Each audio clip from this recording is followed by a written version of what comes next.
കോൺഗ്രസ്സിൽ KC വേണുഗോപാൽ വേണമെന്ന് ഒരു പക്ഷം പറയുന്നു, VD സതീശൻ വേണമെന്ന് മറുപക്ഷം, മറ്റൊരു പക്ഷം രമേശ് ചെന്നിത്തല വേണമെന്ന് പറയുന്നു. അപ്പോൾ ഇതിൽ നമ്മളിങ്ങനെ ഈ വിമർശിക്കാനൊന്നുമില്ല. ഈ ഹൈക്കമാൻഡ് സ്വാഭാവികമായും ഇതിനൊക്കെ ഒരു വ്യവസ്ഥാപിത മാർഗങ്ങളുണ്ട്. ഹൈക്കമാൻഡാണ് തീരുമാനിക്കുക. ഈ നിയമസഭയിൽ തെരഞ്ഞെടുക്കപ്പെട്ട അംഗങ്ങളുടെ അഭിപ്രായം ചോദിക്കും. ഘടകകക്ഷികളോട് ഇതുവരെ അങ്ങനെ ചോദിച്ചിട്ടൊന്നുമില്ല, ചോദിക്കാം. ഘടകകക്ഷികളോട് പ്രത്യേകിച്ച് മുസ്ലിം ലീഗ് ഏറ്റവും പ്രബലമായ കക്ഷിയായി, അല്ലെങ്കിൽ ഇവരുടെ വിജയം എന്ന് പറയുന്നത് 27 സീറ്റിൽ മത്സരിച്ചിട്ട് 22 സീറ്റിലും വിജയം നേടിയ, പ്രത്യേകിച്ചും കുഞ്ഞാലിക്കുട്ടിയുടെ വിജയം എന്നൊക്കെ പറഞ്ഞാൽ, കുഞ്ഞാലിക്കുട്ടിയുടെ വിജയം എന്ന് പറഞ്ഞാൽ 85,000 മേൽ വോട്ടിന്, അല്ലെ 85,000 വോട്ടിന്റെ ഭൂരിപക്ഷമാണ്. ഇവിടെ പിണറായിക്ക് ആകെ കിട്ടിയത് അത്രയും വോട്ടാണ്. മരോന് അത്രയും വോട്ട് കിട്ടിയില്ല. അപ്പോഴാണ് ഇവർക്കൊക്കെ കിട്ടിയ, അതായത് പിണറായിക്കും മരോനും കിട്ടിയ വോട്ടിനേക്കാൾ ഭൂരിപക്ഷത്തിലാണ് കുഞ്ഞാലിക്കുട്ടിയൊക്കെ ജയിക്കുന്നത് കേട്ടോ. അപ്പം ലീഗിനോട് ചോദിച്ചാലും പ്രശ്നമൊന്നുമില്ല. അപ്പൊ ഞാൻ പറഞ്ഞുകൊണ്ട് വരുന്നത്, കോൺഗ്രസിനെ സംബന്ധിച്ചിടത്തോളം ആരായിരിക്കും എന്നുള്ളത് അതിപ്പോ വരുന്ന 2-3 ദിവസത്തിനുള്ളിൽ തന്നെ തീരുമാനമാകും. എങ്കിലും ഇപ്പൊ നമുക്ക് നമ്മുടെ മുന്നിലുള്ള ഒരു പ്രധാന പ്രശ്നം, അല്ലെങ്കിൽ ഹൈക്കമാൻഡിന് മുന്നിലുള്ള പ്രധാന പ്രശ്നം ആരെ തിരഞ്ഞെടുക്കും എന്നുള്ളതാണ്. മൂന്ന് പേരും കട്ടക്ക് നിൽക്കുന്നവരാണ്. 3 പേർക്കും അവരവരുടേതായ എന്താ പറയാ യോഗ്യതകളുണ്ട്. ഒന്ന് ഇപ്പൊ KC വേണുഗോപാൽ എന്ന് പറഞ്ഞാൽ ഇപ്പൊ ഏറ്റവും സാധ്യത കൽപ്പിക്കുന്നത് KC വേണുഗോപാലിനാണ്. അപ്പൊ KC വേണുഗോപാലിന് ഇപ്പൊ രാഹുൽ ഗാന്ധി യെസ് എന്ന് പറഞ്ഞാൽ തീർന്നു.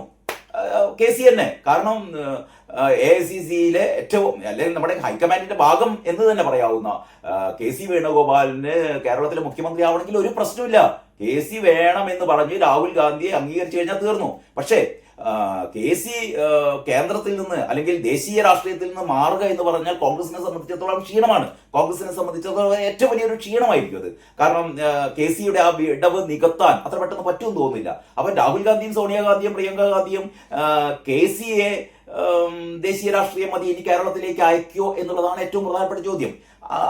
അതിന് സാധ്യത കുറവാണെന്നാണ് മറ്റൊരു കാര്യം. അതായത് KCക്ക് എല്ലാവിധ അർഹതയുണ്ട് കേരളത്തിലെ മുഖ്യമന്ത്രിയാവാൻ. മറ്റൊന്ന്, കേരളത്തിൽ ഇപ്രാവശ്യത്തെ തെരഞ്ഞെടുപ്പ്, സാധാരണ നിങ്ങൾക്ക് അറിയോ, ഈ കോൺഗ്രസ്സുകാർ തെരഞ്ഞെടുപ്പ് നടത്തുമ്പോൾ ഇവർക്ക് പൈസ ഉണ്ടാവില്ല, പ്രചാരണത്തിന് പൈസ ഉണ്ടാവില്ല. പക്ഷെ ഇത്തവണ വോട്ടെടുപ്പിന് കാശിന് ഒരു കുറവുണ്ടായിരുന്നില്ല. ഇതിനൊക്കെ സഹായിച്ചത്, ഫണ്ടിങ് നടത്തിയത് KC ആണ്.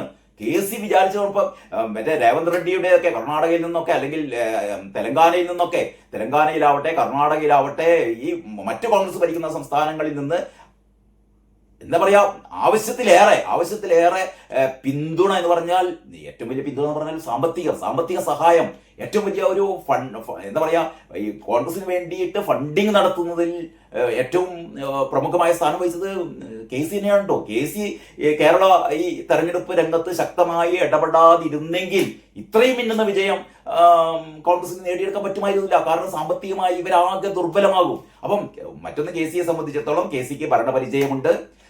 KC ഈ തെരഞ്ഞെടുപ്പിനെ ഇപ്പൊ VD സതീശനാണ് മുന്നിൽ നിന്ന് നയിച്ചത് എന്നൊക്കെ ആണെങ്കിലും KCയുടെ ഒരു ശക്തമായ ഇടപെടലുണ്ടായിരുന്നു. എല്ലാ മണ്ഡലത്തിലും, പരമാവധി മണ്ഡലങ്ങളിൽ KC പോവുകയും പ്രചാരണങ്ങളിൽ പങ്കെടുക്കുകയും ചെയ്തിരുന്നു. അപ്പൊ KC അങ്ങനെ തള്ളിക്കളയാൻ പറ്റില്ല. മറ്റൊന്ന് VD സതീശനാണ് ഒരു ടീം UDF എന്നൊക്കെ പറഞ്ഞിട്ട് ഇതിന്റെ ആവേശം പകർന്നത്. അപ്പം VD സതീശൻ പ്രതിപക്ഷ നേതാവായിരുന്ന ഈ കഴിഞ്ഞ 5 വർഷം എന്ന് പറഞ്ഞാൽ പിണറായി വിജയനെ വിറപ്പിച്ചുകൊണ്ട് നിയമസഭയിൽ ഏറ്റവും മികച്ച ഒരു പ്രകടനമാണ് VD സതീശൻ കാഴ്ചവെച്ചത്. ഈ യാത്ര ഉണ്ടല്ലോ, എന്താ പറയാ, പുതുയുഗ യാത്രയൊക്കെ ഏറ്റവും ഒരു ആവേശം വർദ്ധിപ്പിക്കാൻ VD സതീശന് കഴിഞ്ഞു.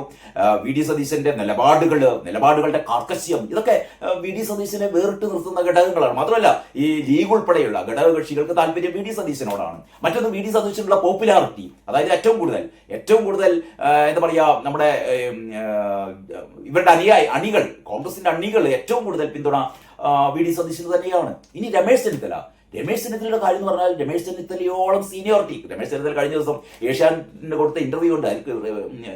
ചെന്നിത്തല പറയുന്ന ഏറ്റവും പ്രധാനപ്പെട്ട കാര്യം, ഏറ്റവും സീനിയർ ഞാനാണ്. ശരിയാണ്. ഈ 3 പേരിൽ വെച്ചിട്ട് സീനിയോറിറ്റി കണക്കാക്കുകയാണെങ്കിൽ അത് രമേശ് ചെന്നിത്തലയ്ക്കാണ്. മറ്റൊന്ന്, രമേശ് ചെന്നിത്തലയ്ക്ക് മുഖ്യമന്ത്രി സ്ഥാനം കൊടുക്കാനൊരു ധാർമ്മികമായ ബാധ്യത ഹൈക്കമാൻഡിന് ഉണ്ട് കേട്ടോ. കാരണം 2011 എന്താ പറയാ, ഉമ്മൻചാണ്ടിയെ മുഖ്യമന്ത്രിയാക്കണം എന്ന് പറഞ്ഞത് ചെന്നിത്തലയാണ്. യഥാർത്ഥത്തിൽ ചെന്നിത്തലക്ക് മുഖ്യമന്ത്രിയാകാമായിരുന്നു. പക്ഷെ സീനിയോറിറ്റി കണക്കെടുത്തിട്ട് മുഖ്യമന്ത്രി ഉമ്മൻചാണ്ടി ആവട്ടെ എന്ന് പറഞ്ഞ് ഒഴിഞ്ഞു കൊടുത്ത ആളാണ് ചെന്നിത്തല. അത് കഴിഞ്ഞിട്ട് ഈ 2016 മുതൽ 2021 വരെ, ഈ 2021 മുതൽ 2026 വരെ എപ്രകാരമായിരുന്നു വി ഡി സതീശൻ പ്രതിപക്ഷ നേതാവായി തിളങ്ങിയത്? ഒരുപക്ഷെ അതിനേക്കാൾ മുകളിലായിരുന്നു 2016 മുതൽ 2021 വരെ രമേശ് ചെന്നിത്തലയുടെ പോരാട്ടങ്ങൾ. യഥാർത്ഥത്തിൽ പോരാട്ടങ്ങളായിരുന്നു.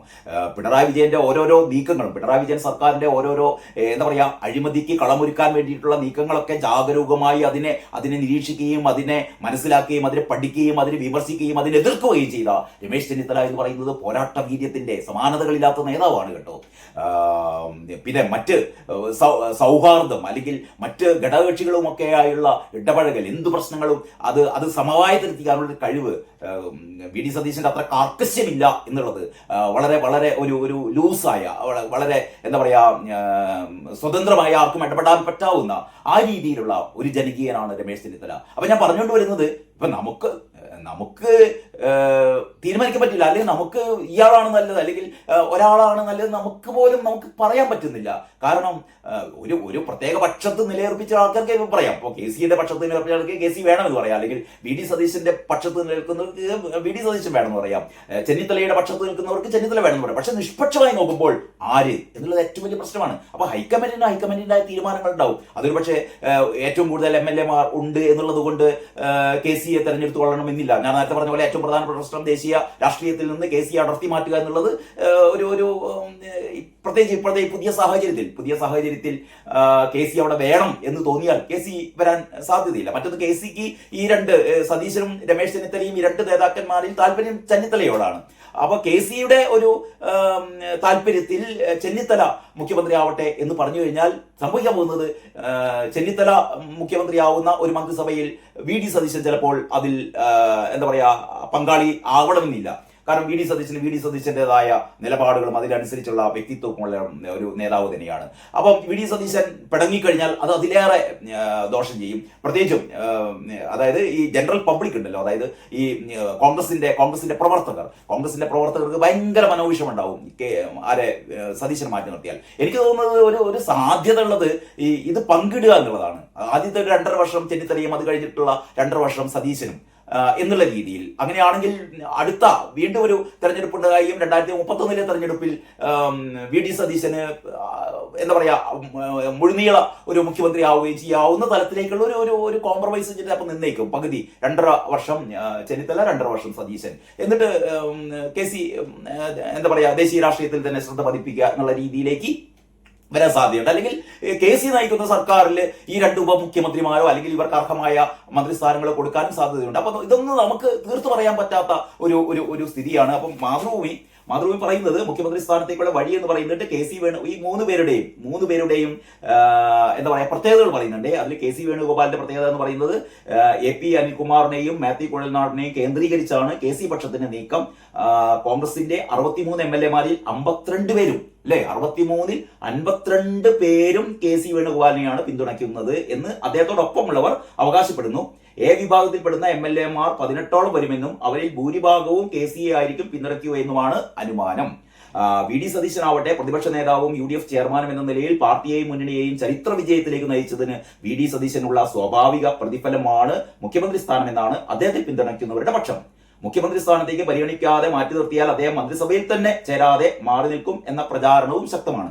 ചെന്നിത്തലയാവട്ടെ സീനിയോറിറ്റി മുഖ്യമന്ത്രിയെ ഹൈക്കമാൻഡാണ് തീരുമാനിക്കുന്നതെങ്കിലും സീനിയോറിറ്റി അതിനൊരു മാനദണ്ഡം തന്നെയാണെന്ന് രമേശ് ചെന്നിത്തല പറയുന്നു. 2011-ൽ ഉമ്മൻചാണ്ടി തന്നെക്കാൾ സീനിയർ ആയതിനാൽ അദ്ദേഹത്തിന്റെ പേര് താൻ തന്നെയാണ് മുഖ്യമന്ത്രി സ്ഥാനത്തേക്ക് നിർദ്ദേശിച്ചത്. കഴിഞ്ഞ പ്രാവശ്യം MLA മാരിൽ തനിക്ക് ഭൂരിപക്ഷമുണ്ടായിട്ടും തന്നെ പ്രതിപക്ഷ നേതാവാക്കാത്തത് ഹൈക്കമാൻഡിന്റെ തീരുമാനം മറിച്ചായതിനാലാണെന്നും അദ്ദേഹം ചൂണ്ടിക്കാട്ടി. 24 പേരുടെ പിന്തുണയാണ് ചെന്നിത്തല ക്യാമ്പ് അവകാശപ്പെടുന്നത്. MLA മാരോട് ഹൈക്കമാൻഡ് അഭിപ്രായം ആരായുമ്പോൾ കെ സി വേണുഗോപാലിന് പിന്തുണ ലഭിക്കുക സ്വാഭാവികമാണ്. സീനിയോറിറ്റിയുടെ കാര്യത്തിൽ ആരോടും ചോദിക്കേണ്ട കാര്യമില്ല, അത് വളരെ വ്യക്തമാണ്. അത് രമേശ് ചെന്നിത്തലയാണ്. 102 എന്ന് പറയുന്ന ഒരു മാജിക് നമ്പറിലേക്ക് എത്താനുള്ള ഏറ്റവും പ്രധാനപ്പെട്ട ഒരു മോട്ടിവേഷൻ നൽകിയത്, ഈ തെരഞ്ഞെടുപ്പിനെ മുന്നിൽ നിന്ന് നയിച്ചത്, ഇതിന്റെ പട്ടനായകൻ ആരാണ്? V D സതീശനാണ്. 3 പേരും കട്ടക്ക് നിൽക്കുകയാണ്. ഇവിടെയാണ് ഹൈക്കമാൻഡും ആകെ പ്രതിസന്ധിയിലാകുന്നത്.